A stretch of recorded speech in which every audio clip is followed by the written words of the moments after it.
చండకోప స్వభావం ఉన్నవాడు, అంటే చటుక్కున కోపం వచ్చేటటువంటి స్వభావం ఉన్నటువంటి మాండవ్యుడు అనబడేటటువంటి ఒక మునిశ్రేష్ఠుని యొక్క శాపము కారణముగా యమధర్మరాజు గారు ఈ భూమి మీద అవతరించాడు. ఆ అవతారమునకే విదురుడు అని పేరు. విదురుడిగా అవతరించాడు. అయితే మహాభారత కాలంలో ధర్మదేవత రెండు రూపాలుగా ఈ భూమి మీద నడయాడింది. ఒకటి ధర్మరాజుగా, రెండు విదురుడిగా. ఏకకాలంలో ధర్మదేవత రెండు రూపములను ధరించి భూమి మీద నడయాడినటువంటి కాలం మహాభారత కాలం. కాబట్టి ఆ యమధర్మరాజు గారే వచ్చాడు విదురుడిగా. విదురుడనగా ధర్మవిదుడు. విద్ అంటే తెలిసి ఉండడం. ధర్మము ఏది అన్న విషయంలో విస్పష్టముగా తెలిసిన్నవాడెవరు అంటే విదురుడు. పారాశర్యు వీర్యమునను భువి నవార్యబలుడు. ఆయన ఎందు రెండు గుణములు చెప్పారు. ఒకటి ధర్మవిదుడు, ధర్మము తెలిసిన్నవాడు. అసలు ధర్మం ఏదో తెలిస్తే కదూ అనుష్ఠించడం. ధర్మం ఇది అని తెలియనప్పుడు అనుష్ఠించడం ఎలా కుదురుతుంది? ఆయనకి ధర్మము స్పష్టముగా తెలుసు. అందుకే భారతం అంతటా ధర్మాన్ని మాట్లాడతాడు. ఎవరు అనుష్ఠించారు అన్నది వదిలిపెట్టండి. అనుష్ఠించిన వాడు బాగుపడ్డాడు, అనుష్ఠించని వాడు చెడిపోయాడు. కానీ తన కర్తవ్యంగా చెప్పడం మాత్రం చెప్తూనే ఉంటాడు విదురుడు. అయ్యో ఇలా అన్నారే అని చెప్పడం మాత్రం ఆపడు. అది ఆయన కర్తవ్యతా నిష్ఠ. అది ఆయన యొక్క ధార్మికమైనటువంటి లక్షణం. అటువంటి వాడు అవార్యబలుడు, విపరీతమైనటువంటి శారీరకమైన బలము కూడా ఉన్నవాడు. ఆయన వేదవ్యాసుని యొక్క తేజస్సు వలన జన్మించాడు. ఎందుకు అలా జన్మించవలసి వచ్చింది? దాని వెనక ఉన్న కారణమేమి అంటే, ఒకానొకప్పుడు ఈ మాండవ్య మహర్షి భూమి అంతటా తిరిగి తీర్థయాత్ర చేశాడు. తీర్థయాత్ర చేసినవాడు ఒకానొకప్పుడు ఒక పట్టణానికి సమీపంలో ఉన్నటువంటి అరణ్య ప్రాంతంలో ఆశ్రమాన్ని ఏర్పాటు చేసుకొని ఆశ్రమ ద్వారం దగ్గర ఒక చెట్టు కింద రెండు చేతులు ఎత్తి మౌనదీక్షాతత్పరుడై తపస్సు యందు ఉన్నాడు. అలా మౌనదీక్షలో ఉండి చేతులెత్తి తపస్సు చేస్తున్నటువంటి స్థితిలో ఉన్నాడు కనుక, అది ఒక దీక్షగా పెట్టుకుని ఉన్నవాడు కనుక ఆయన లౌకికమైనటువంటి మాటలకు జవాబు చెప్పడానికి ఇష్టపడడు. అయితే పరీక్షాకాలమా అన్నట్టుగా ఆ సందర్భంలో ఒక సన్నివేశం జరిగింది. ఆ రాజ్యాన్ని పరిపాలిస్తున్నటువంటి రాజుగారి అంతఃపురంలో దొంగలు పడి ధనాన్నంతటినీ తస్కరించి మూట కట్టుకుని బయటికి వెళుతుండగా అక్కడ ఉన్నటువంటి తలారులు చూశారు. తలారులు అంటే శిక్షని అమలు చేసేవాళ్ళు. ఆ తలారులు చూసి వాళ్ళని వెంబడించి పరిగెత్తారు. వాళ్ళు పారిపోయి వచ్చి ఇది మున్యాశ్రమం కనుక బహుశः తలారులు అనుమానపడరు, ప్రవేశించరన్న ఉద్దేశ్యంతో ఆశ్రమంలోకి ప్రవేశించి ఆ నగల మూటలు ఆశ్రమంలో పెట్టు కూర్చున్నారు. ద్వారం దగ్గర చెట్టు కింద చేతులెత్తి మాండవ్యముని కూర్చునున్నారు. ఇప్పుడు అటు నుంచి తలారులు వచ్చారు. ఈయన దగ్గరికి వచ్చి దొంగల్ని ఇటుగా తరువుకొచ్చాం. ఆ దొంగలు ఇటే పరిగెత్తారు. ఎక్కడున్నారు అని అడిగారు. ఆయన మౌన దీక్షలో ఉన్నాడు కదూ, అందుకని ఆయన మాట్లాడడానికి ఇష్టపడక ఏమీ జవాబు చెప్పలేదు. కానీ సైనికులు దాన్ని సరిగా అర్థం చేసుకోవడంలో విఫలమయ్యారు. వాళ్ళు ఆశ్రమం లోపలికి వెళ్ళారు. ఆయన వెళ్ళవద్దు అని కూడా అటకాయించలేదు. ఆయన దీక్షలో ఆయన ఉన్నాడు. వాళ్ళు లోపలికి వెళ్ళి వెతికితే దొంగలు కనబడ్డారు. ఆ దొంగలు తీసుకొచ్చినటువంటి ధనపు మూటల్ని వాళ్ళు రాజుగారి సమక్షానికి తీసుకెళుతూ మాండవ్యముని కూడా తీసుకెడితే ఈయన మౌన దీక్షలో ఉన్నాడు. మహారాజా బహుశः ఈయన సంధానకర్త. రాజాంతఃపురంలో ధనాన్ని అపహరించి తెచ్చి ఆశ్రమంలో పెట్టండి, ఎవరూ అనుమానించే అవకాశం ఉండదని బహుశः చెప్పి ఉంటాడు. అందుకని దొంగలు అక్కడే ఉన్నారు. ఈయనకి కూడా ఇందులో పాత్ర ఉన్నది అనడానికి అనుమానానికి సాక్ష్యమేమి అంటే, ఇటుగా వచ్చిన దొంగలు ఇటు వెళ్ళారు అన్నప్పుడు ఈయన జవాబు చెప్పలేదు. రాజు యొక్క సైనికులతో సహకరించలేదు, మౌనంగా ఉన్నాడు. మేమే అనుమానంతో తీసుకొచ్చాం కాబట్టి ఈయనకి కూడా ఇందులో హస్తం ఉన్నది అన్నారు. రాజు ఎవరైతే ధనాన్ని అపహరించారో ఆ దొంగల్ని వెంటనే సంహారం చేయించాడు. చేయించి ఈయనకి కురుత శిక్ష అని ఒక శిక్ష వేయించాడు. అంటే ఒక శూలాన్ని తిప్పి పాతారు. రెండు వైపులా గుణపం తవ్వడానికి వీలుగా ఉంటుంది చూడండి కొన్ని చోట్ల. పైన మొనదేరి ఉంటుంది, కింద మొన ఉంటుంది. ఒక్కొక్క చోట గుణపానికి ఒకవైపు మొన ఉంటుంది, ఒకవైపు అలా వాడితనం లేకుండా, గుచ్చుకోవడానికి వీలు లేకుండా, పట్టుకోవడానికి పిడి రూపాన్ని పొంది ఉంటుంది. మీరు కాసేపు అర్థం చేసుకోవడానికి ఒకవైపు పిడి, ఒకవైపు పదునైనటువంటి శూలాగ్రములా ఉన్నటువంటి గుణపాన్ని ఊహ చేయండి. ఆ పిడి భాగాన్ని భూమిలోకి గుచ్చి శూల భాగాన్ని వాడిగా ఉన్నదాన్ని పైకి పెట్టి ఎవరిని శిక్షిద్దాం అనుకుంటారో ఆ వ్యక్తిని తీసుకెళ్ళి దాని మీద కూర్చోబెడతారు. కూర్చోబెడితే అది ఏమవుతుందంటే కింద నుంచి మెల్లమెల్లగా మెల్లమెల్లగా దిగిపోతూ మల విసర్జన ద్వారము గుండా శూలము బరువుకి లోపలికి దిగుతూ ఉంటుంది. దిగుతూ బరువు అయిన కొద్దీ దిగుతూ దిగుతూ దిగుతూ కపాలాన్ని భేదిస్తుంది. ఈ లోపలే మరణించవచ్చు, కపాల భేదనం అయ్యాక మరణించవచ్చు. అయినా కూడా కొంతమంది అలా శూలానికి వేలాడుతూ ఉండవచ్చు, నిరాహారులై ఉంటారు, దాహం. అది చాలా బాధాకరమని చెప్పి నేను వేరే చెప్పవలసిన అవసరం లేకుండా ఓసారి మీరు దాని బాధ ఏమిటో గుర్తించడానికి వర్ణించానంతే. కాబట్టి ఇప్పుడు తినడానికి ఉండదు, తాగడానికి ఉండదు, కదలడానికి ఉండదు, ఏ పక్షులు వచ్చి తన్నినా ఏమీ చేయడానికి ఉండదు. అటువంటి స్థితిలో ఆయనకి కొరుత శిక్ష అని శూలారోహణం చేయించాడు. ఆయన ఆ శూలములకు దిగబడి ఉన్నాడు. దిగబడి ఉన్నా కూడా ఆయన తన తపస్సుని అలాగే కొనసాగించాడు. మునివరుడు అట్లుండియు తన మనమున అతిశాంతుడై సమత్వమున తపమ్మునరించే అనశనుండయ్యును బహుకాలంబు ప్రాణయుక్తుండగుచున్. ఆయన అన్నం తినకుండానే ప్రాణాలని నిలబెట్టుకుంటూ, అంటే తన తపశ్శక్తి చేత నిలబెట్టుకుంటూ, ఆయన తన మనమున అతిశాంతుడై ఏ ఉద్వేగాన్ని పొందలేదు. అయ్యో నన్ను ఇలా చేశారే, నాకే సంబంధం లేదే అని కూడా మనసులో భావన చేయలేదు. పరమశాంతంగా ఉన్నాడు. శాంతము లేక సౌఖ్యము లేదు సారసదళనయన అంటారు త్యాగరాజస్వామి. అసలు ఆ శాంతం ఉంటే తప్ప మిగిలిన రసములు ఆవిష్కారం కావు.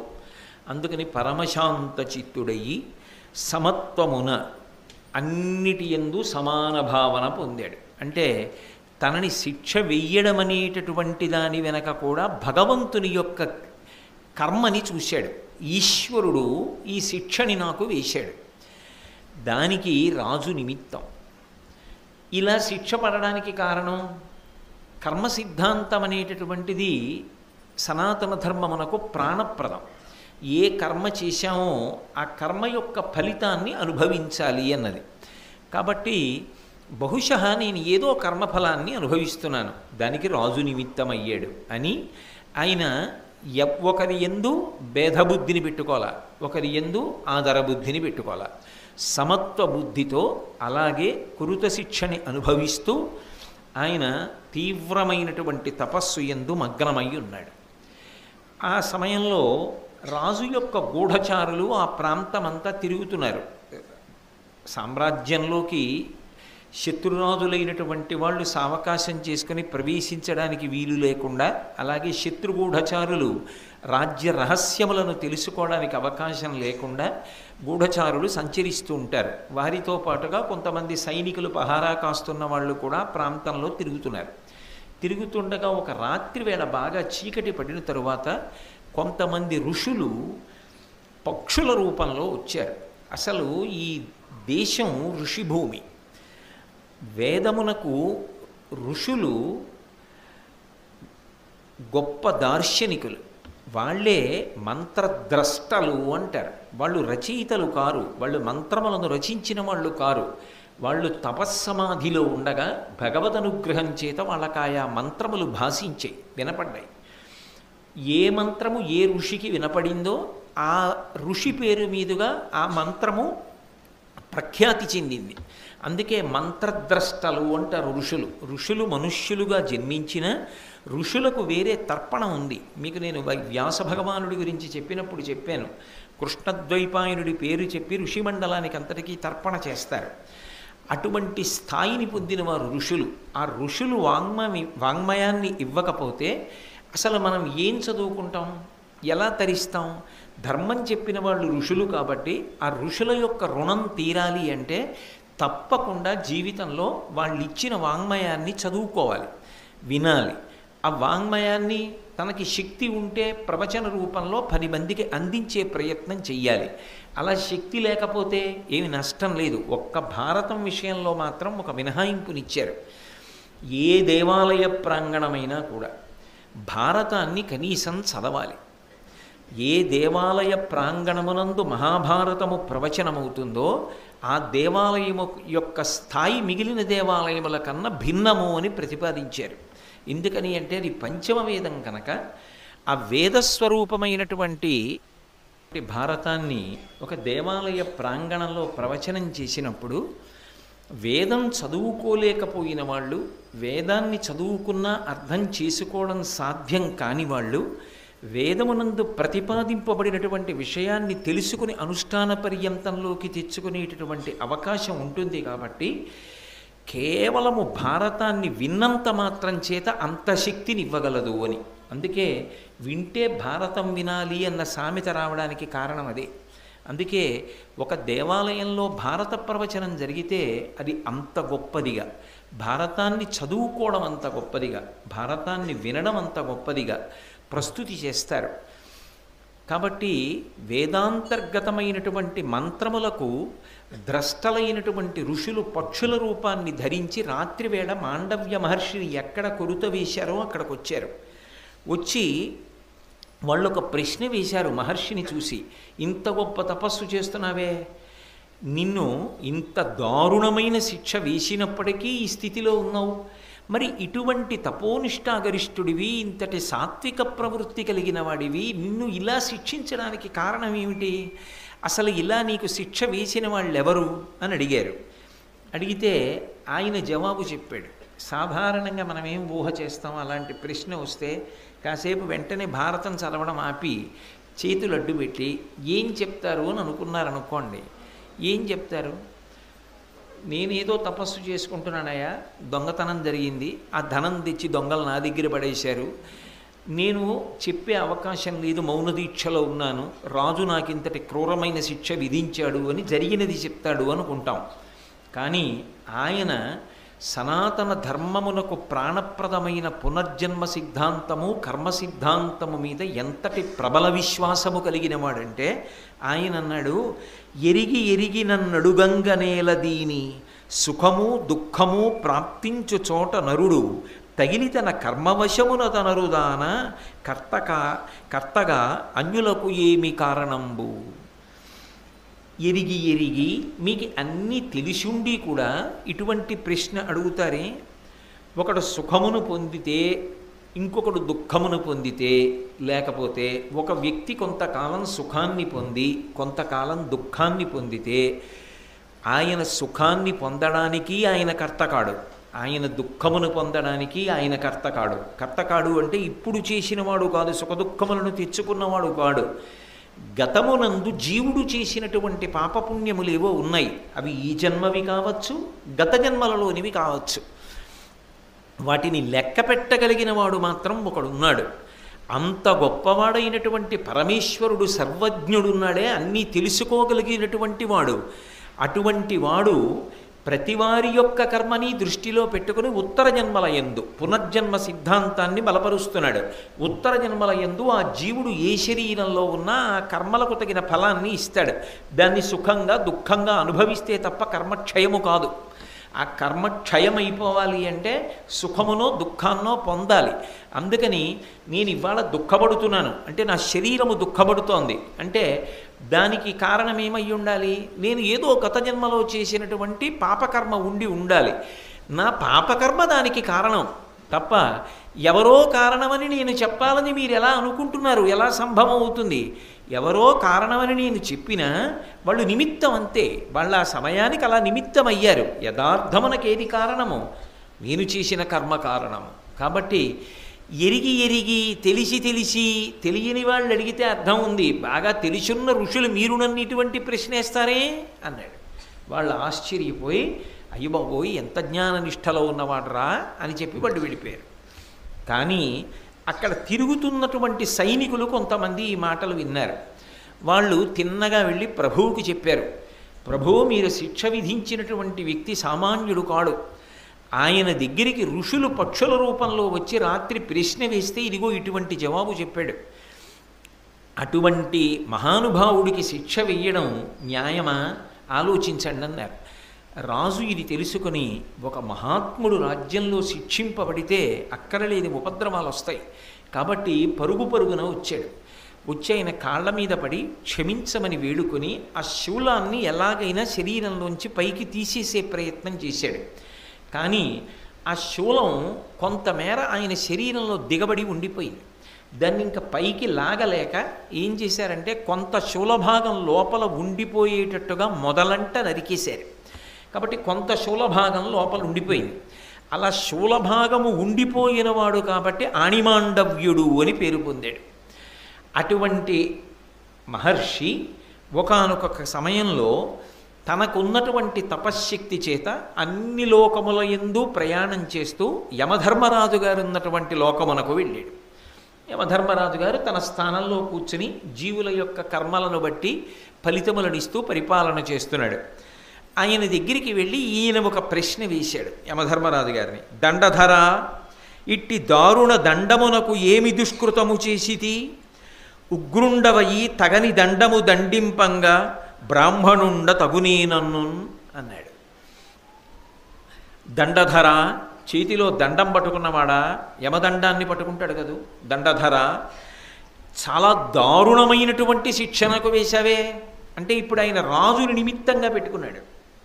పెట్టుకుని వేసినవాడివి నువ్వు, కర్మలకు ఫలితములను ఇస్తున్నవాడివి నువ్వు, ధర్మరాజువి నువ్వు కదా. ఇంత దారుణమైనటువంటి ఫలితాన్ని నాకు ఏ కర్మ చేస్తే ఇచ్చావు? ఇంత ఉగ్రమైనటువంటి దండనము నేను పొందడానికి బ్రాహ్మణుణ్ణి కదా, తగినవాణ్ణ, నేను అంత క్రూర కర్మ ఏమి చేశానయ్యా అన్నాడు. అంటే సాధారణంగా బ్రాహ్మణుడైన వాడు ఇతర భూతముల పట్ల దయగలిగిన వాడై ఉండాలి.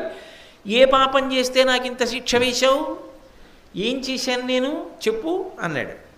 అంటే యమధర్మరాజు గారు అన్నాడు, సొలయక తూనిగలం గొర్రుల పెట్టి తినియు నీ చిరుతకాలము తత్ఫలమిప్పుడు అనుభవించితివి తొలగునే హింసాపరులకు దుఃఖప్రాప్తుల్.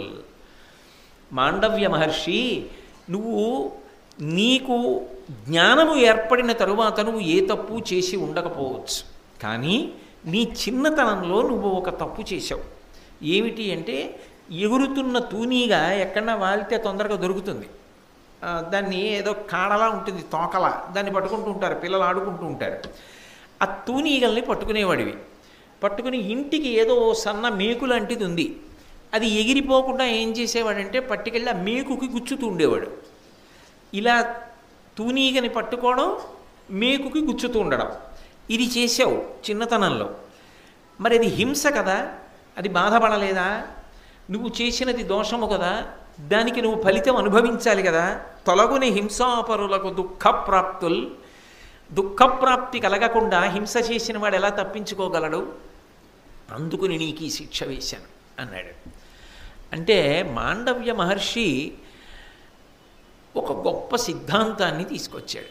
బహుశः నేను అనుకోవడం, యావత్ ప్రపంచంలో వయస్సు, నేరము, శిక్ష అన్న 3 మాటల్ని మొదట తీసుకొచ్చినవాడు మాండవ్య మహర్షి అనేమో అనుకుంటున్నాను. ఎందుకంటే బాలనేరస్తులు అని అంటుంటారు కదా, దాన్ని మొట్టమొదట ప్రతిపాదన చేసినవాడు బహుశः మాండవ్య మహర్షేమో. ఎందుకని అంటే ఆయన అన్నాడు, 14 సంవత్సరముల వయసు వచ్చేటంత వరకు, పుట్టినది మొదలు 14 సంవత్సరముల వయస్సు వచ్చేంత వరకు ఎవరైనా బాలుడు అని పడతాడు. ఆ సమయంలో 2 విషయములు ఉంటాయి. ఒకటి, వాడంతట వాడికి విషయముల గురించి పెద్ద అవగాహన ఉండదు కాబట్టి వాడు ఏవైనా తప్పులు చేసినా ఆ తప్పులను పెద్ద పెద్ద పాపముల కింద స్వీకరించి వాడికి శిక్ష వేయకూడదు. దానికి దార్శనికుడు ఈయనే బహుశः. అలాగే 14 సంవత్సరములు దాటిన తరువాత వాడికి యుక్తాయుక్త విచక్షణ ఏర్పడుతుంది కాబట్టి వాడికి అన్నీ తెలుస్తాయి కాబట్టి దాని తర్వాత చేసేటటువంటి పాపమునకు ఎంత స్థాయిలో ఫలితమును పొందాలో అంత ఫలితమును పొందుతాడు. కానీ 14 సంవత్సరముల లోపు వయస్సు ఉన్నవాడు చేసినటువంటి పాపకర్మలకు పెద్దలైనటువంటి వారు చేసిన పాపకర్మలతో సమానమైనటువంటి ఫలితాన్ని ఇవ్వడం సాధ్యం కాదన్నారు కనుక మేము వాడి పట్ల చేసినటువంటి హింసకి కూడా ఫలితం ఉండదా అంటావేమో. అటువంటి పిల్లల పట్ల చేసినటువంటి దోషం ఏదైనా, హింస ఏదైనా, పాపం ఏదైనా ఉంటే మాత్రం క్షమార్హం కాదు, గట్టి కుడుపుతుంది. వాళ్ళనేం చేయకూడదు, కానీ వాళ్ళు పాపం చేస్తే, పెద్దవాళ్ళు పాపం చేసినప్పుడు ఎంత ఫలితం వస్తుందో అంత ఫలితం వాళ్ళకి రాదు. ఎందుకు రాదు అంటే ఆయన ఒక విషయాన్ని దృష్టిలో పెట్టుకున్నాడు. అది ఇంకా తెలిసి తెలియనటువంటి ప్రాయం.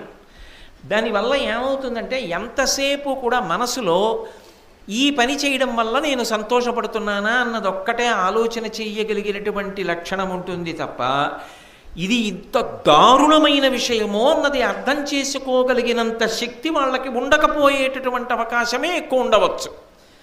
కాబట్టి వాళ్ళు చేసిన పాపానికి పెద్దలు చేసిన పాపంతో సమానమైన శిక్ష వెయ్యకూడదు. నువ్వేం చేశావు? నేనిప్పుడో చిన్నపిల్లవాడిగా ఉండగా తూనీగల్ని పట్టుకుని మేకుకు గుచ్చానంటున్నావు. అది నిజంగా నాకు జీవహింస గురించి ఏమీ తెలియని వయస్సు.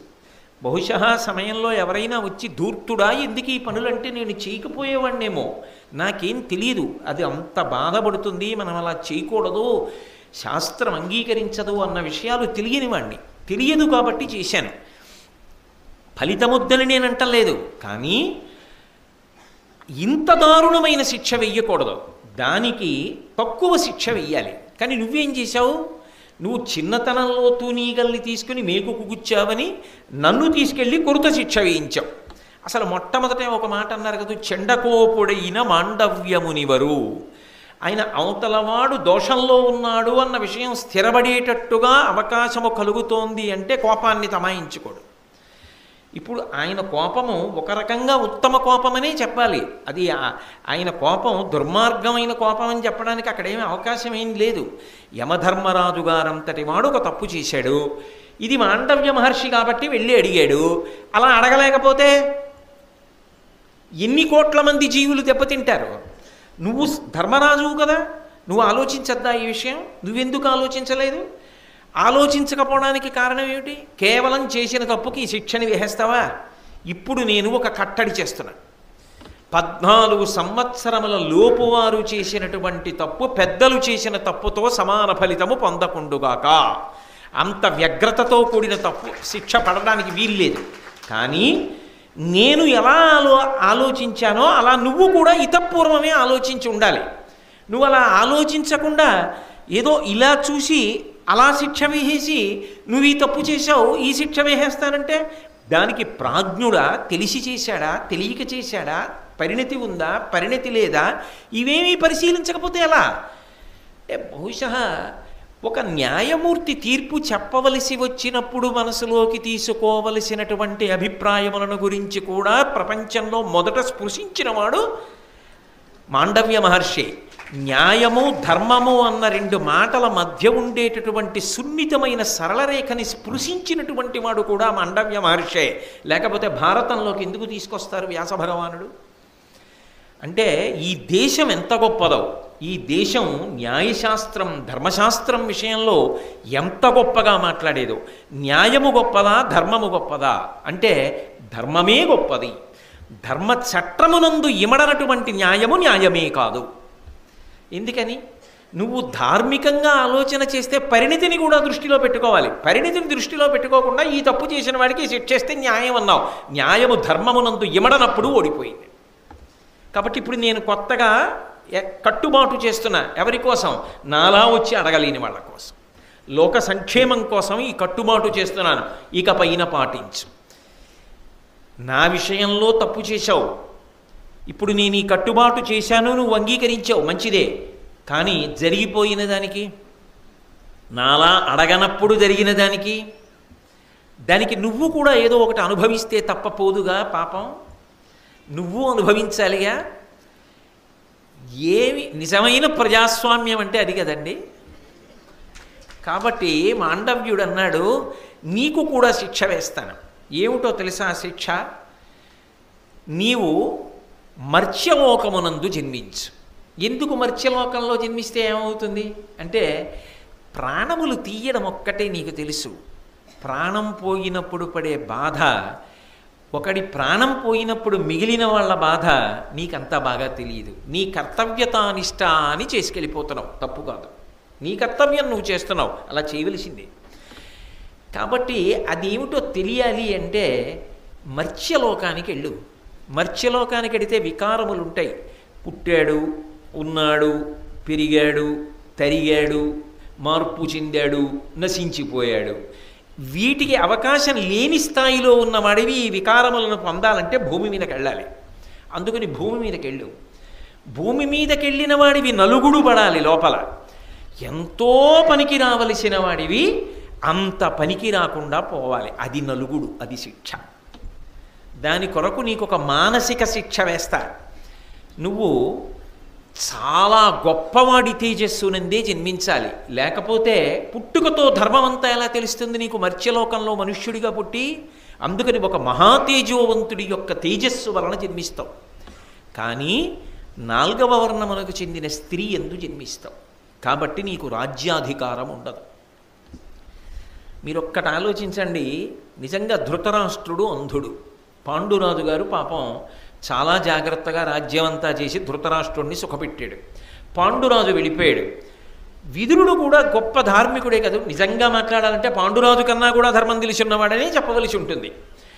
ఇటువంటి వాడు, కన్నులున్నవాడు, మహాబలవంతుడు, పాండురోగం కూడా లేనివాడు, క్షత్రియ కాంతయందు ఉద్భవించిన వాడు అయ్యుండి ఉంటే, అంబికకో అంబాలికకో జన్మించి ఉంటే, బహుశः అంబిక వ్యాసానుగ్రహాన్ని 2వ మాట పొంది మనసునందు వైక్లభ్యము పొందకుండా విదురుణ్ణి పొంది ఉంటే, ఆయన రాజ్య పరిపాలన చేసి ఉంటే భారతం ఉందా?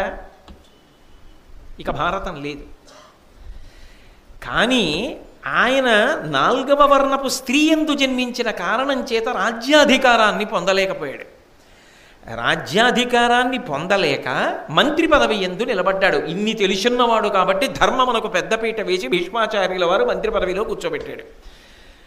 మంత్రి పదవిలో కూర్చున్నవాడికి ధర్మం తెలుసు, వినేవాడే లేడక్కడ. వినడు ధృతరాష్ట్రుడు, వినడు దుర్యోధనుడు. ఇన్ని తెలుసున్నవాడి కళ్ళ ముందు జరగరాని దురాగతములన్నీ జరిగాయి. ద్రౌపదీ వస్త్రాపహరణముతో సహా. ఆయన ఎంత కుతకుతలాడిపోయి, ఎంత బాధపడిపోయి ఉంటుంటాడు.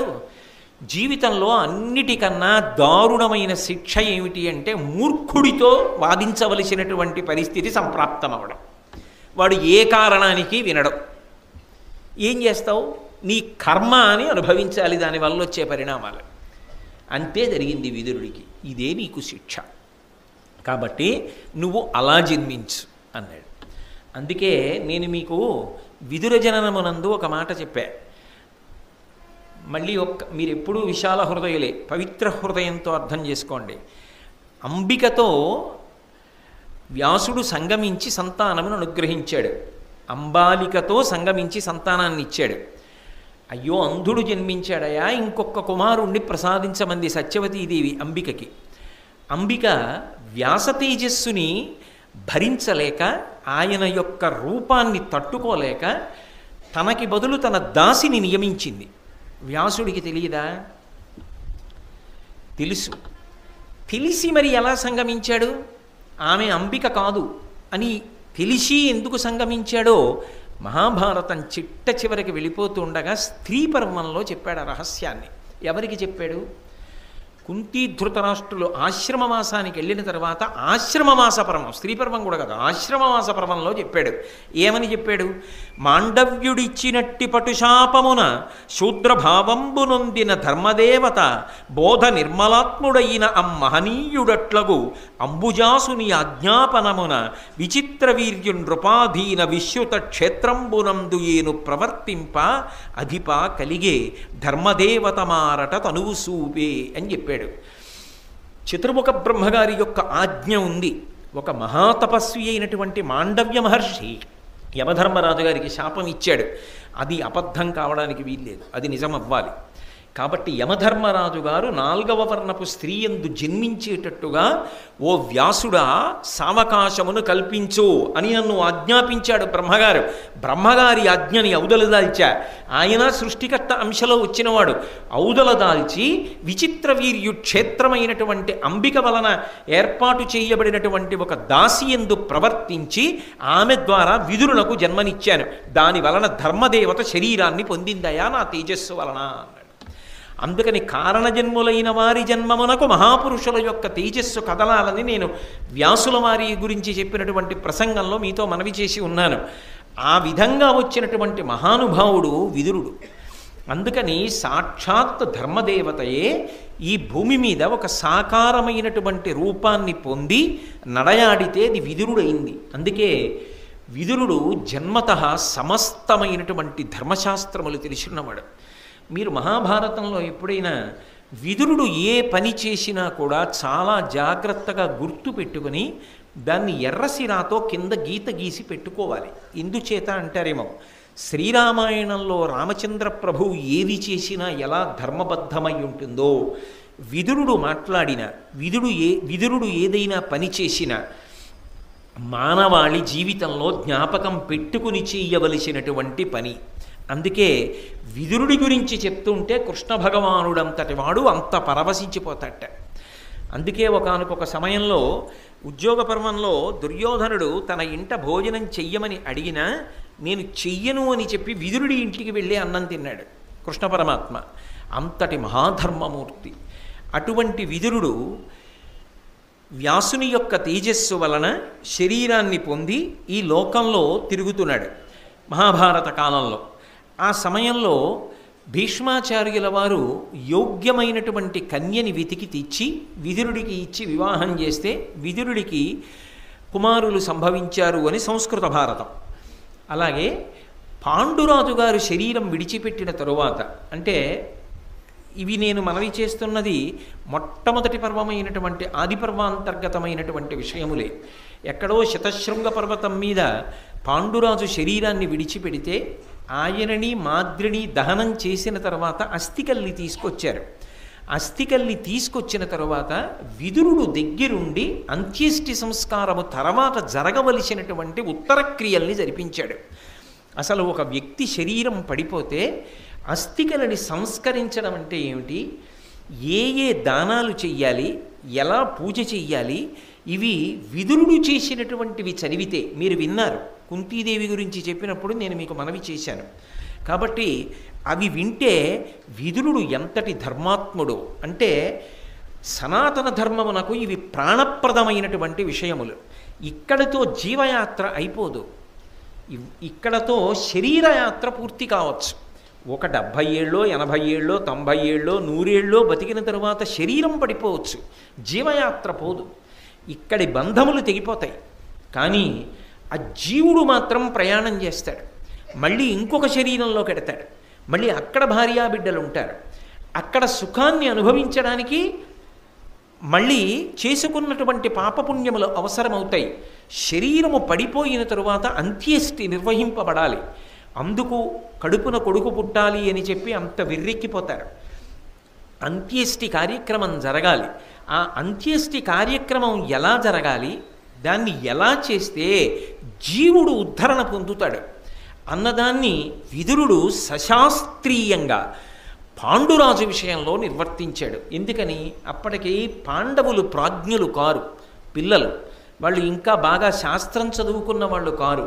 తండ్రి గారి ఉద్ధరణ కొరకు ఏం చెయ్యాలో వాళ్ళకి తెలియదు. కానీ ఒక సోదరుడిగా, ధర్మం తెలిసున్నవాడిగా, నాకు తెలిసున్నా నేనెందుకు చెయ్యాలని కాకుండా, శ్రద్ధ అన్న మాటకు అర్థం శాస్త్రం తెలియడం కాదు, శాస్త్రాన్ని ఆచరించడంలో అంత పట్టుదల ఉండడం. అందుకే మహానుభావుడు ధర్మవిధుడు విదురుడట్లు పాండు విభునకు చేయించి అన్యలోక హితములైన విధులు. అన్యలోకములకు హితమైనటువంటి విధులు అంటే జీవుడు ఇక్కడ వదిలిపెట్టి అక్కడికి వెళ్ళిపోయినా అన్యలోకముల యందు సుఖపడడానికి కావలసినటువంటి విధిని నిర్వహించగలిగినటువంటి కర్తవ్యాన్ని సోదరుడైనటువంటి విదురుడు మహానుభావుడు నిర్వర్తించాడు. పాండవుల్ని అక్కడ ఉంచుకుని తాను కార్యక్రమాన్ని చేయించాడు. ఆ చేయించినప్పుడు ఏవేవి దానాలు చేయించాడు, అస్థికల్ని సంస్కరించడం, ఈ విషయాలు మీతో నేను కుంతీదేవి విషయంలో మనవి చేసి ఉన్నాను. మళ్ళీ పునరుక్తి దోషాన్ని పరిహరించడం కోసం ఇక దాన్ని ప్రస్తావన చెయ్యట్లేదు. కాబట్టి ధర్మాన్ని తెలిసున్నవాడిగా ఇహమును గురించే కాదు పరముని గురించి కూడా తాపత్రయపడి పాండురాజు కోసం అంత గొప్పగా ఉత్తర క్రియలు నిర్వహించినటువంటి మహాపురుషుడు విదురుడు. దానివలన అవి చదువుకుంటే పెద్దలైన వారు శరీరం విడిచిపెట్టినప్పుడు అసలు ఏమేం చెయ్యాలి అన్న విషయములు కరతలామలకమవుతాయి. మీరందరూ విన్నారు ఆశ్రమవాస పర్వంలో, ఇక్కడ విడిచిపెట్టినవాడు వారి వారి పాపపుణ్యములకు తగినటువంటి లోకములలో ఉంటారు అన్నదానికి తిరుగులేని సాక్ష్యం. వ్యాసుడు గంగాస్నానం చేసి పిలిస్తే శరీరం వదిలిపెట్టిన వారు ఇన్ని కోట్ల మంది వచ్చి దివ్య శరీరాలతో ఉన్నవారు మానవ శరీరాలతో ఉన్నవారితో ఒక రోజంతా గడిపారు. అది అందుకే మహాభారతం పంచమ వేదమైంది. వేదాంతర్గతమైనటువంటి విషయాన్ని తిరుగులేని ప్రబల సాక్ష్యములతో నిరూపణం చేస్తుంది కనుక దాని ద్వారా శాస్త్రమునందు ప్రామాణ్య బుద్ధి కలిగి మనిషి జీవితం ధర్మబద్ధమవుతుంది కనుక. కాబట్టి అలా చేసినవాడు. అంతేకాదు సకల శాస్త్రకోవిదుడు. ఆయనకి తెలియనిది లేదు అనడానికి ప్రబలమైన సాక్ష్యములు కొన్ని ఉన్నాయి. అవి మహాభారతం చదివేటప్పుడు మనం ప్రాధాన్యత ఇవ్వకుండా వదిలిపెడతాం. కానీ విదురుని యొక్క ప్రాజ్ఞత, ఆయన గొప్పతనాన్ని చదవాలి అంటే చాలా జాగ్రత్తగా విదురుడన్న మాట కనపడితే చదవాలి. పాండుకుమారులు కౌరవులు కొద్దిగా వయసు వచ్చిన తరువాత ద్రోణాచార్యుల వారి విద్య వివిధ శాస్త్రములను అభ్యసించిన తరువాత వారు నేర్చుకున్నటువంటి ధనుర్విద్యని ప్రదర్శించడానికి అవకాశం కల్పించవలసిన పరిస్థితి ఏర్పడితే కుమారాస్త్ర విద్యా ప్రదర్శనమునకు కావలసినటువంటి రంగస్థలాన్ని నిర్మాణం చెయ్యవలసి వస్తే ధృతరాష్ట్ర మహారాజు విదురుణ్ణి ఆజ్ఞాపించాడు మంత్రి కనుక. అందులో నన్నయ్య గారు వర్ణన చేస్తారు, ఎలా చదును చేశాడో, ఏ ప్రాంతాలని పల్లంగా ఉంచాడో, ఏ ప్రాంతాలు ఎత్తుగా ఉంచాడో, దూరంగా ఉండి కూర్చుని అస్త్రవిద్య జరుగుతుండగా చూడడానికి వీలుగా మందిరాల్ని ఎలా నిర్మాణం చేశాడో, అందులో కూర్చుని చూసేవాళ్ళు క్షేమంగా చూస్తుండగా ఈ అస్త్రవిద్యా ప్రదర్శనం చేసేవాళ్ళు చెయ్యడానికి వీలుగా ఎంత గొప్పగా ఆ ప్రాంగణాన్నంతటినీ నిర్మాణం చేశాడో మనం చదివితే విదురుడిలో ఉన్నటువంటి ఒక గొప్ప సివిల్ ఇంజనీర్ కనపడతాడు. అంటే ఆయన అంత గొప్ప ప్రణాళికా నిర్మాణం చెయ్యగలిగినవాడు, అంత గొప్ప ఆచరణవేత్త, అంత గొప్పగా ఆచరించాడు. ఇందులో అనుకున్న సమయానికి ఆలస్యమైందన్న మాట లేకుండా పెట్టినటువంటి ముహూర్తం లోపల రంగస్థలాన్నంతటినీ కూడా నిర్మాణం చేశాడు. అంతటి దార్శనికుడు విదురుడు. ఆయన ఏది చేసినా అంత శాస్త్రీయంగా ఉంటుంది. అందుకే ఆ రంగస్థల నిర్మాణంలో కూడా ఎటు పల్లం ఉంచాడు, ఎటు ఎత్తు ఉంచాడు, ఎక్కడ మందిరాలు కట్టాడు, ఇవన్నీ వర్ణిస్తారు. అంత గొప్పగా రంగస్థల నిర్మాణమును చేసినవాడు విదురుడు. అలాగే అనుకోకుండా అర్జునుడు గొప్పగా విలువిద్యా ప్రదర్శనం చేస్తూ ఉండగా కర్ణుడు ప్రవేశించినప్పుడు సహజ కవచ కుండలములతో వేరొక బాలభానుడు రంగస్థల ప్రవేశం చేసినంత కాంతివంతమై పిల్లవాడు వస్తే ఆయన కర్ణుడే నా కుమారుడే అని గుర్తించినటువంటి కుంతీదేవి తట్టుకోలేక వెళ్ళి నా కొడుకు అని చెప్పలేక తన కొడుకులిద్దరి మధ్య యుద్ధం జరుగుతుంటే ఇది భావి కాలంలో ఎటువంటి విపరీత పరిణామములకు దారి తీస్తుందో అన్న బెంగతో స్పృహ తప్పి కుర్చీలోంచి కింద పడిపోతే ఉత్తర క్షణంలో అతి శీతల చందనోద కాసేకమునన్, ఇవన్నీ మీరు విన్నవే కుంతీదేవి ఘట్టాల్లో, వచ్చి చల్లటి చందనోదకం ఆవిడ ముఖం మీద చిలకరించి ఆవిడ స్పృహ పొందేటట్టుగా చేసినవాడు విదురుడే. అక్కడ అంతమంది ఉండగా విదురుడే అంత తొందరగా ఎందుకు వచ్చి శీతల చందనోదకాన్ని చల్లాలి అంటే ఒక్కటి జ్ఞాపకం పెట్టుకోవాలి. ఒకడు జారి పడ్డాడనుకోండి, ఒకళ్ళు పకపకా నవ్వుతారు, ఒకళ్ళు అలాగే నిలబడతారు, ఒకళ్ళు చూడండి అంటారు, ఒకడు తటాలున పరిగెత్తి పైకెత్తుతాడు, పైకెత్తి ఉత్తర క్షణం వారికి చెయ్యవలసినటువంటి సేవలు చేస్తాడు. అందులో ఎవరు ప్రాజ్ఞుడు అంటే పరిగెత్తికెళ్ళి తాను ఎవరు అన్నది కూడా మరిచిపోయి చేసినవాడు ఉన్నాడే వాడు మానవత్వం ఉన్నవాడు. మిగిలిన వాళ్ళు మనుష్య శరీరముల యందున్న వాళ్ళ పరిణతికి ఒక పరిమితి ఉంది.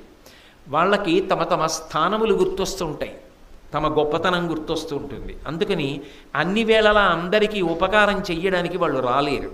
ఎందుకు రాలేరు అంటే మేమింత అధికులం, వాడికి కష్టం వస్తే మాకెందుకు వెళ్ళవలసిన పరిస్థితి, మాకేమిటి, మేము వెళ్ళక్కర్లేదు అని. ఉత్సవములలో అయితే పాలు పంచుకోగలరు, కష్టములలో అయితే పాలు పంచుకోవడానికి ముందుకు అడుగు వెయ్యలేరు. కొందరి జీవితాలు అలా ఉంటాయి. అలా చిన్న చిన్న సంఘటనల్లో కూడా కనపడతారు. అక్కడే ఉంది గాంధారి, అక్కడే ఉన్నారు ఎందరో. కుంతీదేవి స్పృహ తప్పి కుర్చీలోంచి పడిపోతే వెళ్ళి నీళ్లు చిలకరించిన వాళ్ళు లేరు. విదురుడు వెళ్ళవలసి వచ్చింది. ఎవడు విదురుడు? ఆ రాజ్యమునకు మంత్రి. జరుగుతున్న కార్యక్రమాన్నంతటినీ కూడా పర్యవేక్షించవలసిన వాడు. ఆయనకి ఏది ప్రధానమైంది అంటే, అయ్యయ్యో ఎదురుగుండా పడిపోయినటువంటి వ్యక్తి వదిన గారు తల్లితో సమానం, ఆమె పడిపోయింది కాబట్టి ఆమె వెంటనే స్పృహలోకి రావాలి, తాను ఆజ్ఞాపించవచ్చు ఎవరినో. కానీ ఆయన ఆజ్ఞాపించడానికి పరిమితం కాలేదు.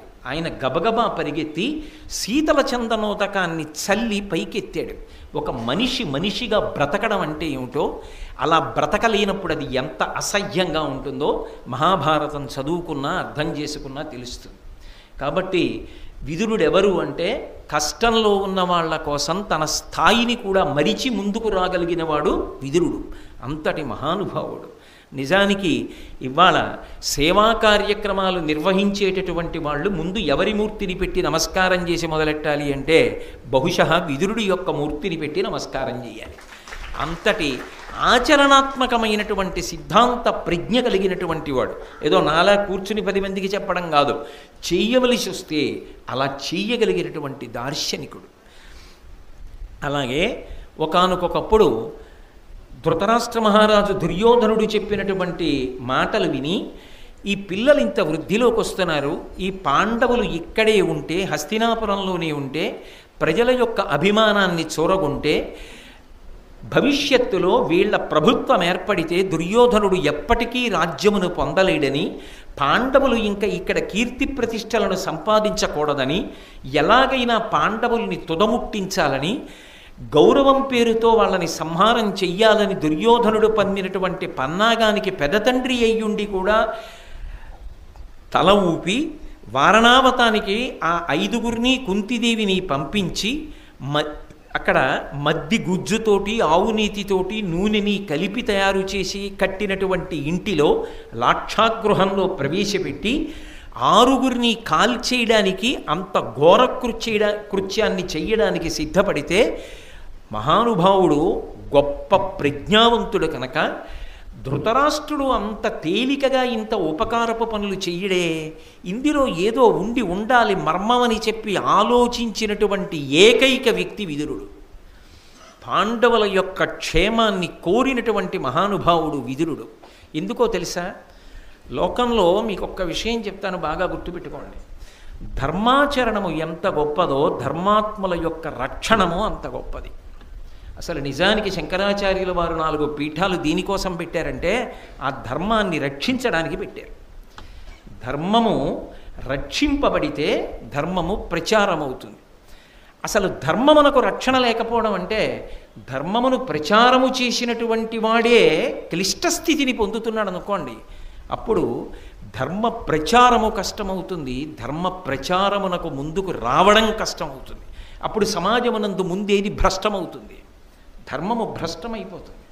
అందుకే మహాభారతం చెప్పేటటువంటి గొప్ప సారవంతమైన మాట ఏమిటంటే, ప్రభువుకి కానీ ప్రభుత్వానికి కానీ పీఠమునకు కానీ మొదటి కర్తవ్యమేది అంటే ధర్మమును రక్షించుట. అంతకన్నా కర్తవ్యాలు ఉంటాయని ఎక్కడ ఎవరు చెప్పరు. అది మొదటి కర్తవ్యం. అది చెయ్యనప్పుడు 1 వదిలి 2 నుంచి ఏదైనా చేసినట్టేమో కానీ 1 చేసినట్టని నేను చెప్పలేను, నేను చదువుకున్నంత వరకు. కాబట్టి ధర్మ సంరక్షణం అనేటటువంటిది అత్యంత ప్రధానమైన విషయం. విదురుడు మహాభారతంలో అనితర సాధ్యమైన ప్రజ్ఞతో ఒక గొప్ప కార్యాన్ని సాధించాడు. విదురుడొక్కడు ఆ రోజున మనసు పెట్టి ఉండకపోతే, ధృతరాష్ట్రుడు పంపించాడు ఏమవుతుంది లేని ఊరుకు నుండుంటే, 5గురు పాండవులు కుంతీదేవి అందులో కాలిపోయి ఉంటే, ఎంత ప్రేమ గుండెల్లో ఉందని మాట్లాడితే మాత్రం కలిసి వచ్చేది ఏముంది నాకు చెప్పండి? ఏముంటుంది? ఏమైనా ఉంటుందా? కాదు. నిరంతరము ధర్మాత్ముల యందు ఒక కన్ను ఉంచి వారి యొక్క రక్షణ కొరకు పాటుపడడం దేనికన్నా గొప్పది. మహాభారతం మొత్తం మీద అది చేసినవాడు విదురుడొక్కడే. భీష్మద్రోణులు కూడా అది చేయలే. విదురుడొక్కడే దాన్ని కనిపెట్టినవాడు. అందుకే విదురుడు గురించి మాట్లాడుతున్నప్పుడు కృష్ణుడంత పరవశించిపోతాడని నేను చెప్పడానికి కారణం అదే. కృష్ణుడు ధర్మపక్షపాతి, కృష్ణుడు పాండవ పక్షపాతి.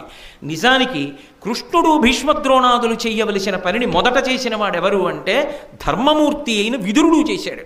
నువ్వు ధర్మ సంరక్షకుడవు అని ఎప్పుడు పిలుస్తారంటే నువ్వు ధర్మ స్వరూపమును పొంది ధర్మమును నమ్ముకున్న వాళ్ళని రక్షణ చేయడానికి ముందుకెడితే అది విదురుడు చేస్తున్నాడు. అందుకే పాండవులను రథమెక్కించి ధృతరాష్ట్రుడు పంపుతున్నప్పుడు దగ్గరికి వచ్చాడు.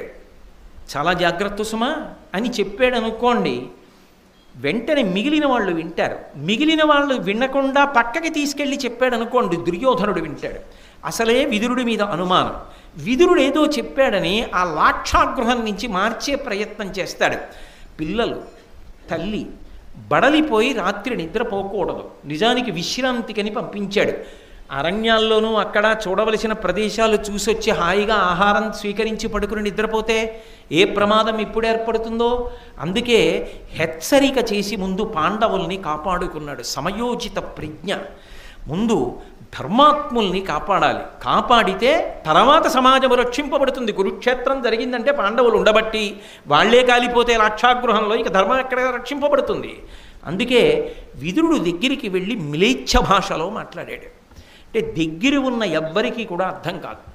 అర్థం కాకుండా తెలుగు భారతంలో అయితే, సంస్కృత భారతం అయితే మ్లేచ్ఛ భాషను ఉపయోగించాడు అన్నారు. తెలుగు భారతంలో అయితే అగ్ని విషయంలో, విషం విషయంలో చాలా జాగ్రత్తగా ఉండు అని ఏవో మాటలు మాట్లాడుతూ మధ్యలో ఈ మాటలు కలిపాడు. ధర్మరాజు గారి గొప్పతనం ఎక్కడుందంటే విదురుడు ఏది మాట్లాడుతున్నా పుల్లు అని వదిలిపెట్టాడు. చాలా జాగ్రత్తగా వింటాడు. ధర్మరాజు అన్నీ వదిలిపెట్టి విదురుడి మాటలు వింటున్నాడే. విదురుడు మాట్లాడుతున్న దాంట్లో సారవంతమైన విషయం కనబట్టలేదు. ఏవేవేవేవో చెప్తున్నాడు అక్కర్లేనివి. మధ్యలో ఎవరికీ అర్థం కాకుండా అగ్ని విషయంలో జాగ్రత్త అంటున్నాడు. బయలుదేరిపోయే ముందు నన్నయ్య గారి భారతం అయితే కుంతీదేవి అడిగింది, విదురుడు ఏమన్నాడు, నువ్వేం విన్నావు, ఎందుకు అంత జాగ్రత్తగా విన్నావు, నేను తెలుసుకోవచ్చు అనుకుంటే చెప్పండి. ఆయన నవ్వి అన్నాడు, అగ్ని విషయంలో, విషం విషయంలో చాలా జాగ్రత్త అని చెప్పాడు అంది. అందుచేతనే పాండవులు లాక్షాగృహంలోకి వెళ్ళగానే ధర్మరాజు గారి గోడల వాసన చూశాడు. వాసన చూసి దీనికి అగ్ని తగిలితే భగ్గున కాలిపోతుంది. పక్కన ఆయుధాగారం ఉంది, ఇది అత్యంత ప్రమాదం, మనం జాగ్రత్తగా ఉండాలని చెప్పాడు. జాగ్రత్తగా ఉండడం అన్న మాటకు అర్థం ఏమిటి? భగ్గున కాలిపోతుంది. అందులో ఎప్పుడు పెట్టాడు దుర్యోధనుడు ముహూర్తం? కృష్ణపక్ష చతుర్దశి, కటిక చీకటిగా ఉండే రోజున పెట్టాడు. బొగ్గున కాలిపోతుంది. బయటికి వచ్చేశారు, తప్పించుకున్నారు. వారణావతంలో ప్రజలు కనిపెడతారా? ఏదో ప్రమాదానికి కాలిపోయిందని చెప్పాలి, పద్మపాదాచార్యులు వారి జీవితంలాగా. కానీ ప్రమాదములను ఆపుతాడా దుర్యోధనుడు? వాళ్ళ మీద పగపట్టి ఉన్నాడు కాబట్టి వాళ్ళని సంహారం చేసే ప్రయత్నం చేస్తాడు. ఇది ఎంతకాలం తెలియకుండా ఉండాలి పాండవులు క్షేమంగా ఉన్నారన్నమాట. అంటే వాళ్ళకి ప్రమాదం కల్పించడం అంత తేలిక కాకుండా వాళ్ళు క్షేమకరమైన స్థానము చేరిపోయే వరకు కాపాడుకోవాలి. ఇది విదురుడి ప్రజ్ఞ. అందుకు విదురుడు మహానుభావుడయ్యాడు భారతంలో. అందుకే ధర్మరాజు గారు బయలుదేరుతున్నప్పుడు ఒక మాట చెప్పాడు, నువ్వు అగ్ని విషయంలో, విషం విషయంలో జాగ్రత్త. నేను దుర్యోధనుడు మాట్లాడే మాటలు, చేసే చేష్టితములను పరిశీలిస్తూ ఉంటాను. నీకు ఎప్పుడు ఏ కబురు చెయ్యాలో ఆ కబురు అందుతుంది, దాన్ని నా ఆజ్ఞగా వెంటనే అమలు చేయి అని చెప్పి పాండురాజుని స్మరించాడు. అది ప్రేమ.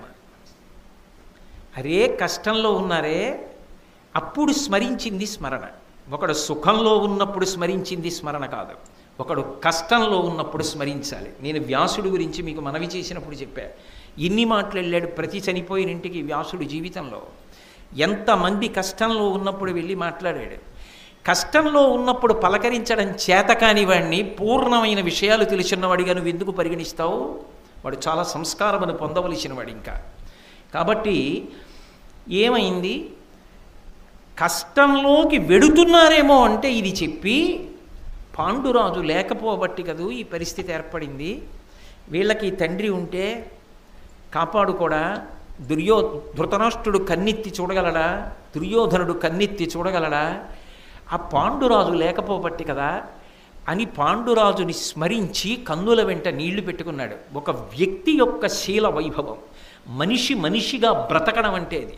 భారతంలో ఇంత చిన్న విషయాల్ని కూడా ఎందుకు స్పృశించారు అంటే, అలా బ్రతకడం నేర్చుకో, మనసుకి ఆ ఆర్ద్రతని కల్పించుకో. అది రానినాడు మిగిలినవి ఎన్ని వచ్చినా చాలా పెద్ద లోటేదో నీలో ఉండిపోయిందని గుర్తు. ఇది నేర్పుతోంది భారతం. మనిషి మనసుకి ఆర్ద్రత ఉండి తీరాలి. ఆ ఆర్ద్రత లేనినాడు మనిషికి రాక్షసుడికి భేదం పెద్దగా ఏముండదు. కాబట్టి తాను పాండురాజుని స్మరించి కన్నుల నీరు పెట్టుకున్నాడు. పాండవుల్ని 5గురిని కౌగిలించుకున్నాడు. ఎందుకని? పుత్రగాత్ర పరిష్వంగం. తనకి కొడుకుల్లాంటి వాళ్ళు. ఒకడు చంపేయాలని చూస్తున్నాడు పెద్దతండ్రి, ఈయన కౌగిలించుకున్నాడు. ఏ వర్ణంలో పుడితే ఆవిడెక్కావాలండి? సంస్కారం గొప్పది తప్ప తీర్పు కదు గొప్ప, అక్కడ సంస్కారం కదు గొప్ప, ప్రవర్తన కదు గొప్ప. కులానికి ఎన్నాళ్ళు పట్టాభిషేకం చేస్తావు? ఏ కులంలో పుడితే ఆవిడెక్కావాలి?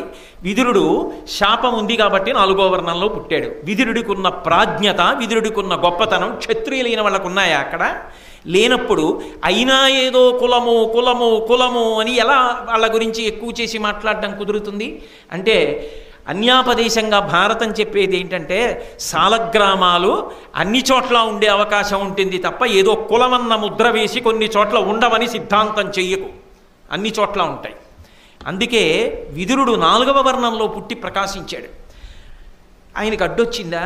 ఆయన ధర్మానికి అడ్డొచ్చిందా? కాబట్టి అంతటి మహానుభావుడై పాండవుల్ని 5గురిని కౌగిలించుకొని కుంతీదేవికి నమస్కారం చేశాడు. ఇది ఎవరి విషయంలో చెప్పలేదే నన్నయ్య గారు?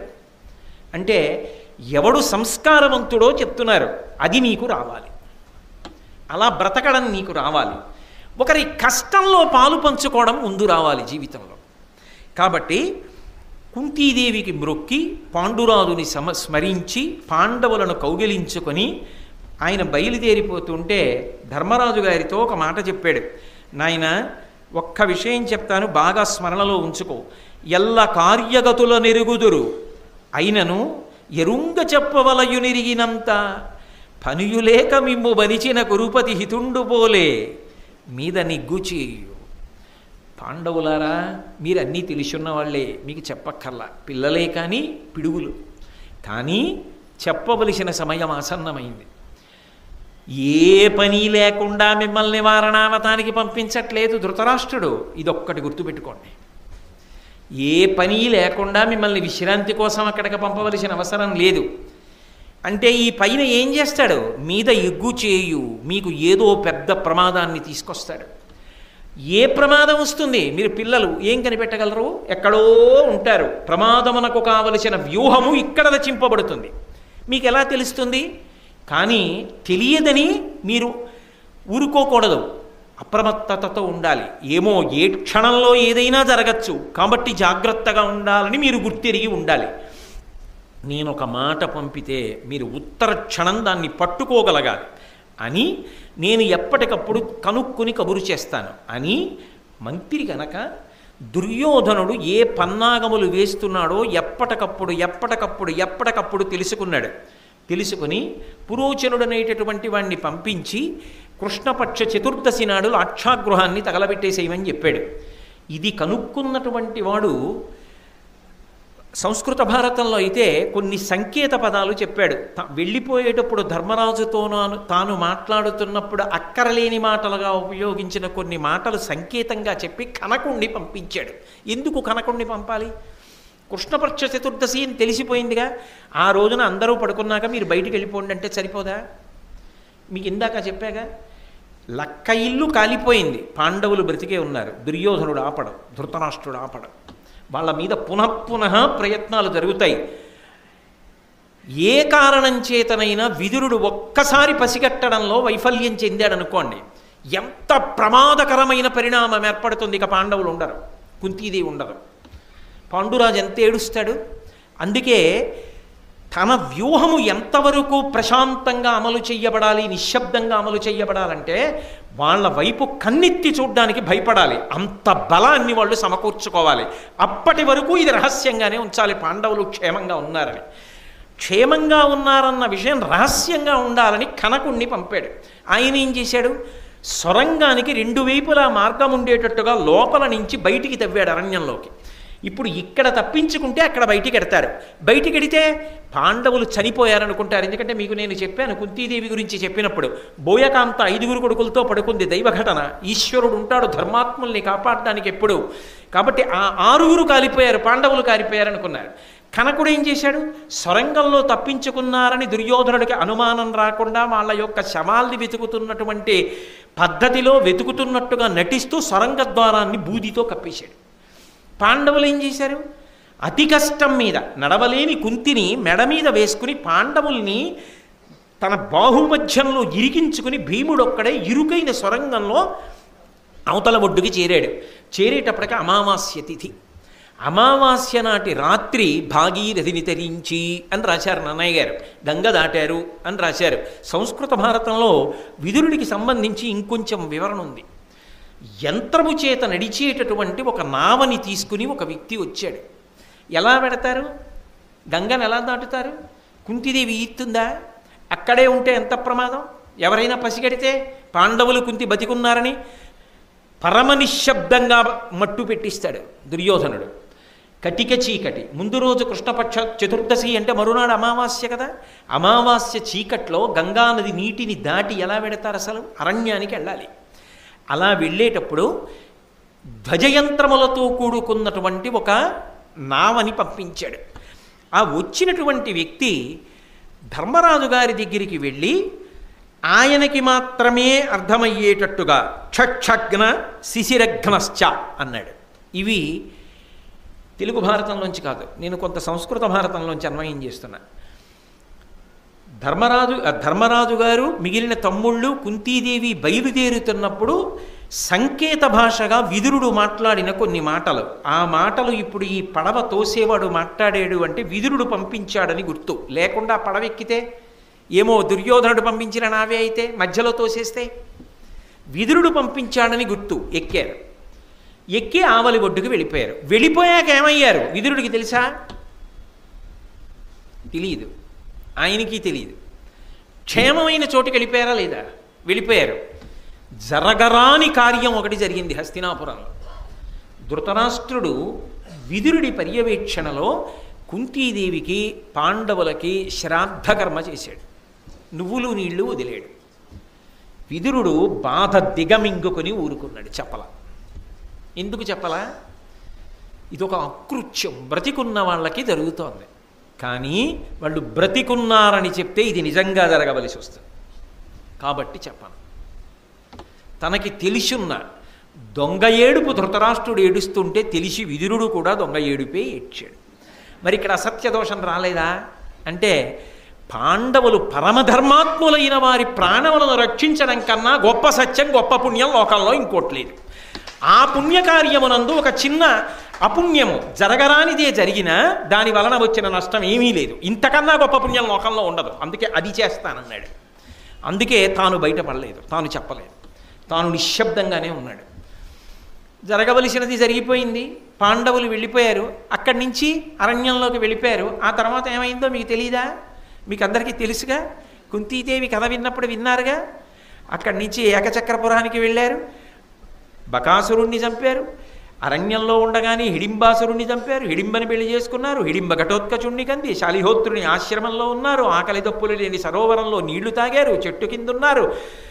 వేదాధ్యయనం చేశారు. యజ్ఞోపవీతం ఉన్నందుకు బ్రాహ్మణ కుమారుల్లా భిక్షాటన చేశారు. వ్యాస మహర్షి చెప్పాడని ఏకచక్రపురానికి వెళ్ళారు. అక్కడ వేదాధ్యయనం చేశారు. భిక్షాటన చేసి అన్నం తిన్నారు. ఆఖరికి బకాసుర సంహారం చేశారు. వ్యాసుడు చెప్పాడని సుఖం ఉంది కదా అని ఇలా ఉండిపోకూడదు, బయలుదేరిపోవాలంటే అక్కడి నుంచి బయలుదేరి అంగారపర్ణుణ్ణి రాత్రివేళ జయించి ధౌమ్యుణ్ణి పురోహితుణ్ణి చేసుకుని ద్రౌపదపురానికి వచ్చి పాంచాలరాజు మత్స్యయంత్రాన్ని పెట్టాడు. ద్రౌపదీదేవిని ఎవరు స్వయంవరంలో ఆవిడ వరించాలో తెలుసుకోవడానికి మిషన్ ఏర్పాటు చేశాడని చెప్తే పాండవులు ఏమైపోయారో తెలియలేదు. అర్జునుడికి ఇచ్చి పెళ్లి చేద్దామనుకున్నాను, అర్జునుడు బతకలేదు కాబట్టి నేను మత్స్యయంత్రం పెట్టానన్నాడు. ఎందుకని? ద్రుపదరాజు పురోహితుడు చెప్పాడు, అర్జునుడు అంత తేలికగా మరణించాడు, పాండవులు బ్రతికే ఉన్నారు, మత్స్యయంత్రం పెట్టు బయటికి వస్తాడన్నాడు. మత్స్యయంత్రం పెట్టాడు. పాండవులు వచ్చారు, అర్జునుడు కొట్టాడు, బ్రాహ్మణ వేషాల్లో ఉన్నారు, మిగిలిన వాళ్ళని ఓడించారు, కర్ణాదులు పారిపోయారు. బ్రాహ్మణుల్లాగే ఒక భిక్షాటన చేసేటటువంటి ఇంట్లో ఉన్నారు. తల్లి కుంతీదేవి 5గురు పంచుకోండి, వ్యాసుడు వచ్చాడు, ద్రౌపదుడు అంగీకరించాడు, ద్రౌపది కళ్యాణం జరిగింది, పాండవులు ఎవరో తెలిసింది. పాండవులు సంతోషంగా ద్రుపద మహారాజు గారి యొక్క ఛత్రఛాయల్లో భోగములు అనుభవిస్తూ ధర్మపత్నిని స్వీకరించి గృహస్థాశ్రమంలో ఆనందంగా ఉన్నారు. వాళ్ళేం చచ్చిపోలేదురా విర్రాడా, నువ్వు పంపించిన పురోచనుడే మరణించాడన్న వార్త గూఢచారులు దుర్యోధనుడికి చెప్పే వరకు విదురుడు మాత్రం నిశ్శబ్దంగా ఉన్నాడు. అంటే ధర్మ సంరక్షణమునందు నిజానికి విదురుడు పొందినటువంటి క్లేశం ఒక్కడు పొందిన నలుగుడు ధర్మ సంరక్షణం కోసం, ధర్మాత్ములను సంరక్షించడం కోసం ఆయన పొందినటువంటి మనోవేదన, ఆయన చూపిన ప్రయత్న బలం ఎంత గొప్పవో మీరు ఆలోచించండి. అందుకు కదూ మహానుభావుడు విదురుడి పేరు చెప్పేటప్పటికీ అందరూ 2 చేతులెత్తి నమస్కరిస్తారు. అందుకు కదూ విదురుడి పేరు చెప్తే కృష్ణ భగవానుడంతటి వాడంత పరవశించిపోతాడు. కాబట్టి ఆ విధంగా విదురుడు పాండవులందరినీ కూడా రక్షణ చేశాడు.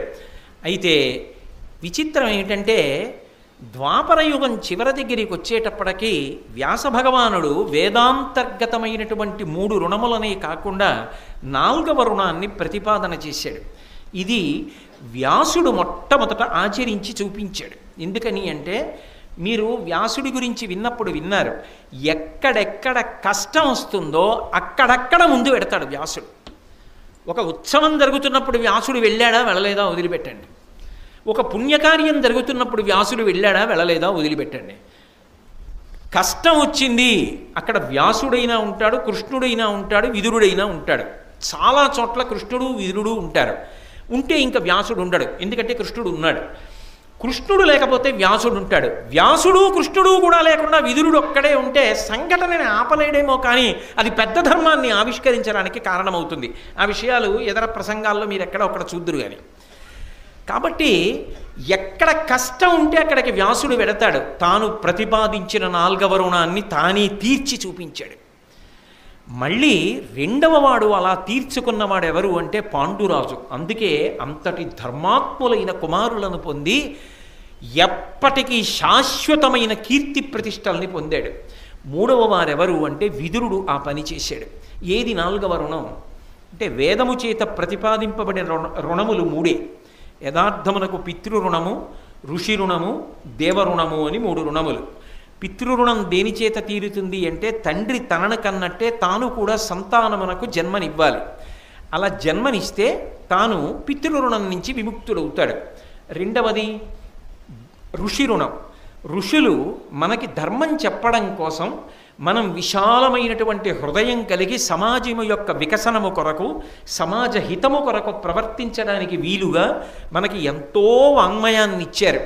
కనీసంలో కనీసం ఆ వాంగ్మయాన్ని కొని తెచ్చి ఇంట్లో పెట్టాలి. పూజామందిరంలో ఎలా నమస్కారం చేస్తావో అలా ప్రతిరోజు నువ్వు చదివినా చదవకపోయినా రామాయణం దగ్గరో, భారతం దగ్గరో, భాగవతం దగ్గరో ఒక నమస్కారం చెయ్యాలి. నీ ఇంట ఎన్ని వస్తువులు ఉన్నాయన్న దానితో పాటుగా నీ ఇంటి గూట్లో కనీసం రామాయణ, భారత, భాగవతములు కనపడతాయా అన్నది ఒక ప్రధానమైన విషయం. కొన్ని పుస్తకాలు ఉండాలి, ఎప్పుడో అప్పుడు నువ్వు చదవాలి. అది ఋషి రుణం తీరడానికి కారణం. ఇంకా కొద్దిగా భగవంతుడు ఏదైనా ప్రజ్ఞ ఇచ్చినా, లేదా అది ఇచ్చినా ఇవ్వకపోయినా నేను రుణం తీర్చుకుందామని ఉత్సాహం పొందినా, నువ్వు ఒక్కరినో ఇద్దరినో కనీసం భార్యాబిడ్డల దగ్గరైనా రామాయణ, భారత, భాగవతాల యొక్క ప్రస్తావన చేసి మాట్లాడాలి. దాని చేత ఋషి రుణం తీరుతుంది. 3వది దేవరుణం. దేవతల యొక్క రుణం తీరాలి అంటే ప్రతిరోజు గృహదేవతలకి పూజ చెయ్యాలి. యజ్ఞయాగాది క్రతువులు చేసి అగ్నిముఖంగా హవిస్సులు ఇవ్వాలి. కానీ ఈ 3 మాత్రమే కాదు సుమా, కలియుగంలో ఈ 3టిని మించినటువంటి పెద్ద రుణం ఒకటి ఉన్నది అని వ్యాసుడు ద్వాపరయుగం చివరిలో ప్రతిపాదన చేశాడు. కలియుగంలో మనుష్యులు ప్రధానంగా ఈ రుణాన్ని కూడా తీర్చుకోవాలి. ఏదా రుణం అంటే మనుష్య రుణం. అందుకే పాండురాజు ద్వారా ప్రతిపాదన చేశాడు ఆదిపర్వంలో. కుంతీదేవితో మాట్లాడుతూ అంటాడు, నేను మూడు రుణాలు తీరే, నాలుగవదైనటువంటి పితృ రుణం తీర్చుకోలేదు, సంతానాన్ని పొందలేదన్నాడు. పాండవులు తనకి ఇంకా పుత్రులుగా జన్మించక ముందన్నమాట. మనుష్య రుణం తీరాలి అంటే సాటి మనిషి కష్టంలో ఉన్నప్పుడు నువ్వు వెళ్ళి నిలబడగలగాలి. అది అన్నిటికన్నా చాలా గొప్ప విశేషం. శుభకార్యాలైతే వెడతా, ఉత్సవాలైతే వెడతా, మంచి అయితే వెడతా, అవతల వారికి ఇబ్బంది వచ్చింది, నాకేం సంబంధం లేదు, నేనేం మాట్లాడను, అసలు దాని గురించి అడగను కూడా. చాలా దారుణమైన జీవన విధానం. అలా బ్రతకద్దు, అది జీవితం కాదు. అలా ఉండడం హేయమైనటువంటి విషయం, నీచమైన విషయం. మనిషిగా బ్రతుకుతున్నవాడివి సాటి మనిషి కష్టంలో ఉంటే కనీసం పలకరించడమైనా నేర్చుకో. అది పలకరించడానికి, ప్రస్తావించడానికి కూడా నీకు అహంకారం అడ్డొస్తే పతనమైపోయేది నువ్వే. కాబట్టి ఆ 4వ రుణం విషయంలో తస్మాత్ జాగ్రత్త జాగ్రత్త అని యావత్ మనుష్య కోటికి ప్రతిపాదన చేసిన మహాపురుషుడు వ్యాస భగవానుడు. దాన్ని ఆచరించి చూపించిన వాడు విదురుడు. అందుకే భారతంలో వ్యాసుడి తర్వాత, పాండురాజు తర్వాత మనుష్య రుణాన్ని తీర్చుకోవడంలో అంత ప్రజ్ఞాపాఠవములను ప్రదర్శించి అంత ఉత్సుకత చూపించినవాడు విదురుడు. నిజానికి విదురుడు ఇంత కష్టపడాలా? దుర్యోధనుడికి తెలిస్తే, ధృతరాష్ట్రుడికి తెలిస్తే, వాళ్ళు వేసిన పన్నాగం బయటికి తెలిసిపోతోందని ఎంత ప్రమాదం వస్తుంది.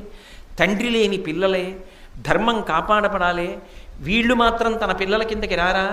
అయినా మనుష్య రుణము అన్న మాటకు అర్థం ఏమిటంటే, ఎక్కడ ధర్మం ఉందో, ఎక్కడ రక్షణ లేదో, ఎక్కడ అమాయకత్వం ఉందో, ఎవరి పక్కన తాను నిలబడకపోతే ఆయన తనంత తాను తనని రక్షించుకోవడంలో శక్తి కలిగిన వాడు కాడో అక్కడికి వెళ్ళి నిలబడ్డాడు. పాండవులు పిల్లలు, కుంతీదేవి విధవ, ఏం తెలుసు పాపం? వాళ్ళ పక్కన నిలబడాలా, వీళ్ళ పక్కన నిలబడాలా? ఇక్కడ ప్రభు కార్యం చేసినా, ధృతరాష్ట్రుడి పక్కన నిలబడినా, ఇక్కడ కొడుకుల పక్కన నిలబడినా కూడా ధర్మమే అని బుకాయించచ్చు విదురుడు. కానీ ఏది ధర్మము అన్నదానికన్నా ధర్మ సూక్ష్మము ద్వారా ధర్మ నిర్ణయాన్ని చేసి ధర్మము కొరకు నిలబడగలిగిన ప్రజ్ఞావంతుడు విదురుడు. కనుకనే విదురుడి పాత్ర, విదురుడి యొక్క వైశిష్ట్యానికి, విదురుడి వ్యక్తిత్వానికి మహాభారతంలో అన్యాపదేశంగా పట్టాభిషేకం చేశారు.